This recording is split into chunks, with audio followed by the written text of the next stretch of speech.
kabayan. Dumating sila Manoy Alan ngayon. Kaso papunta kaming Bayang. Sabi ko niyaya ko na lang na pumunta na lang doon mga kabayan. Ayan. Kaya naghanda kaming mga maluluto doon.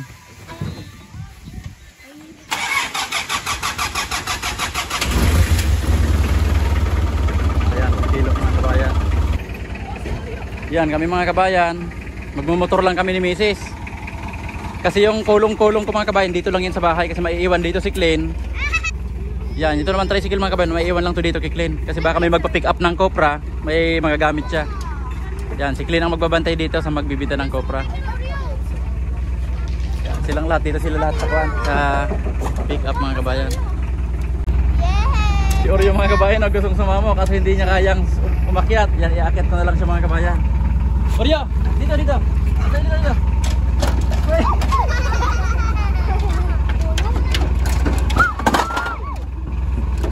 Ayan mga kabayan, gustong sumama ni Oreo. Kaso nakatali ito, hindi siya makaakyat. Ang sakit ng kamay ko.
Ayan, dito na kami sa Nyugan mga kabayan. Ang tataas na naman ang damo dito sa tabi ng daan.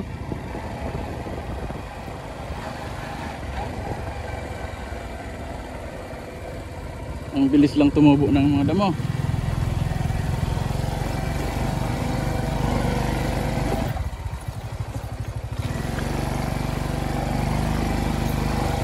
Ayan, hindi sanay sumakay ng motor mga kabayan si Mrs.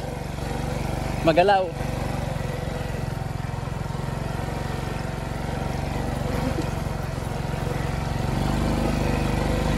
Sila manay pag mga kabayan kanina pa.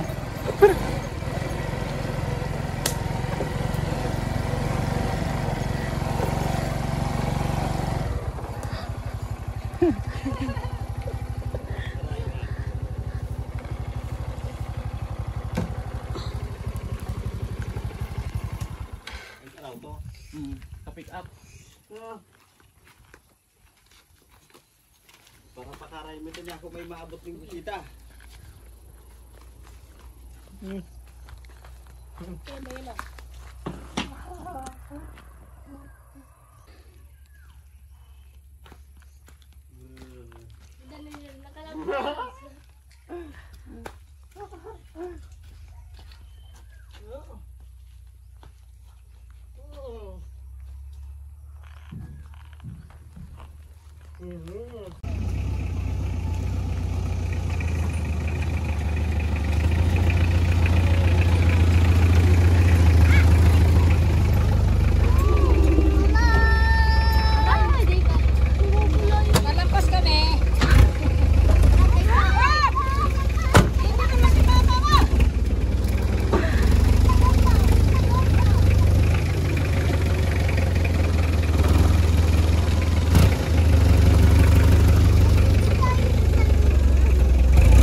Yan ang mga kabayan yung mga pinatabas ko kahapon.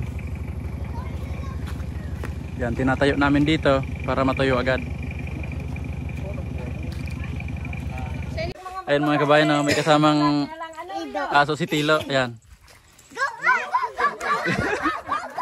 Yan mga kabayan, takot si Oreo. Ang laki-laki oh. Oh.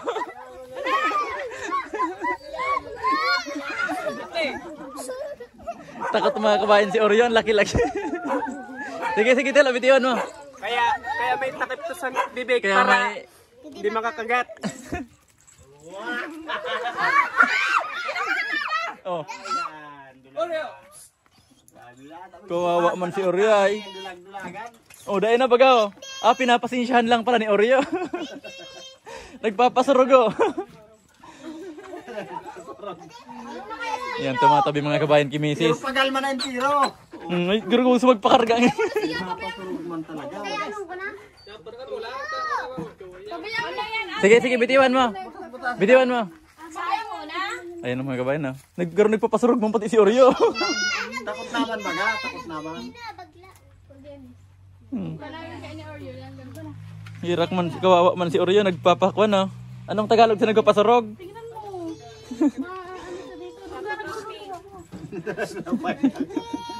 Napagod si Oreo. Tarong kagat tilagma.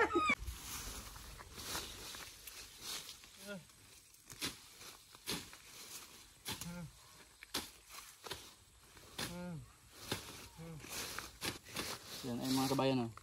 Nililinisan ko yung tinanim kong nyog, ayan. Tapos dito, natatakpan na ng damo. Ayan. Mga kwento mga kabayan, dwarf coconut. Yan, tingnan mga kabayan no. Tumubo agad yung mga cover crop.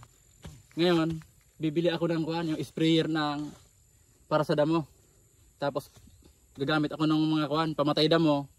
Susubukan kung anong maganda kasi isprayin ko itong mga kabayan no. Para hindi na bumalik yung dati. Yan. Susubukan ko yan isprayin mga kabayan ng mga kawan. Pamatay damo kung kaya.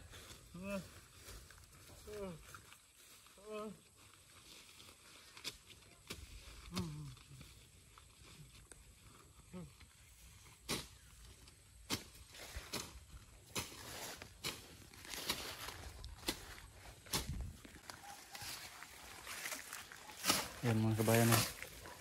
Nililinisan ni CJ.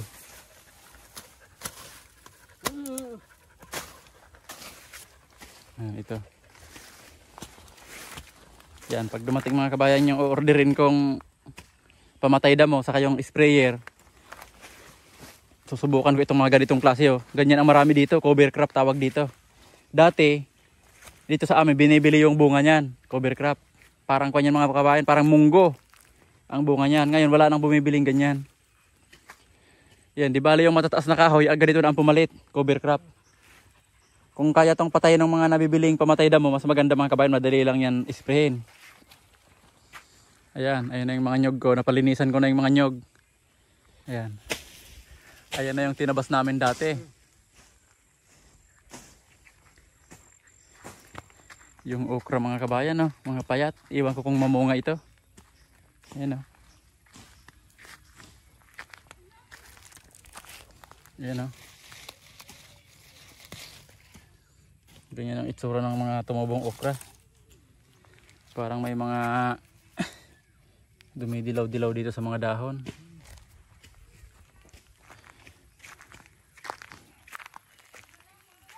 Pero yung kadyos, ayan, parang maganda yung dahon nito. Tapos yung kamuting kahoy, ayan, medyo okay yun. Kulay ng dahon nila.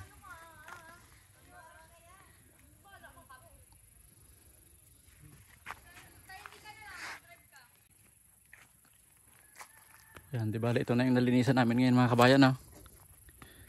Ang lawak na, nung pagtataniman namin ng luya. Yan, bukas mga kabayan, ito naman itutuloy namin. Yan, konti na lang to. Yan. Hanggang dun sa bakod na yan, konti na lang. Dito mga kabayan, nasagad na sa bakod, ayan.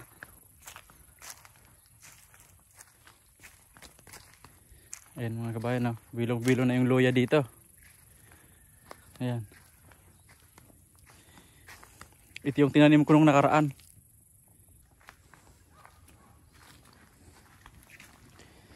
Nagluluto ng mga kabayan si Tilo. Ayan, ang ulam namin ngayon, nilagang baka. Tapos, nilagang tubig. Ayan, nilagang tubig, lalagyan ng bigas para hindi mahilaw.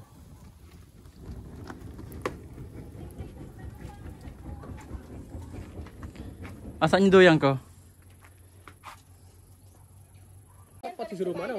Iyo. Yan, kain na ng mga kabayan. Yan, ito yung ulam namin. Pritong isda, lagang baka. Ayan. Ay, nakaupo si Oreo. Takot. Yan, kain tayo mga kabayan. O, kain na! Yan si Manny Alan.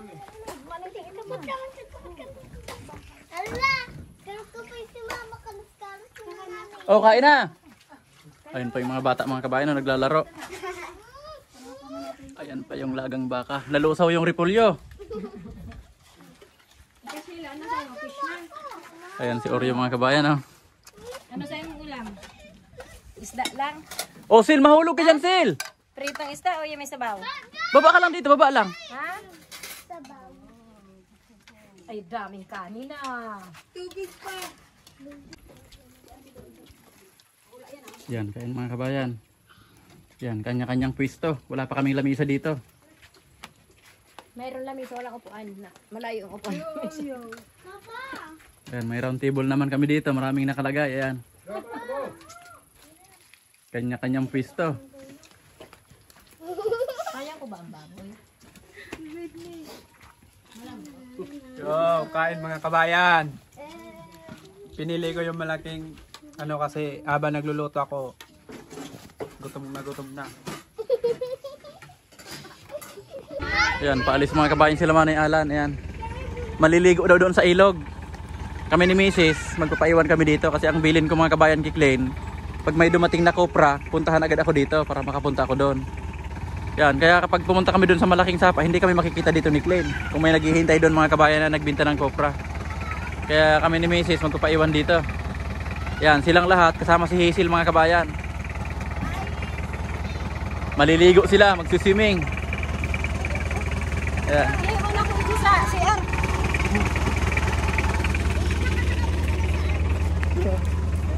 Oreo, hindi ka sasama Oreo, dito ka lang, dito ka. Oreo, dito ka. Oreo, wag ka sasama Oreo, dito ka lang. Oreo, dito ka lang. Oreo, dito lang. Ayun mga kabayan, oh, gustong sumama ni Oreo. Oh. Oreo, wag ka sasama Oreo ha. Dito ka, sit ka dito sa akin. Yan, diyan ka lang. Wala kaming kasama dito. Yan, babalik lang naman sila mga kabayan. Hihintayin na lang namin sila dito.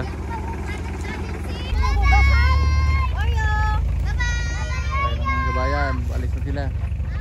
Si Oreo, nandito si Oreo. Oreo, wag kang sasama Oreo ha.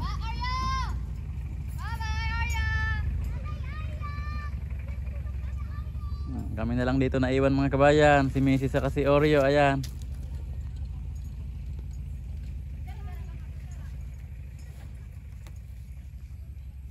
Oreo, dito ka lang Oreo ha. Wala kaming kasama dito.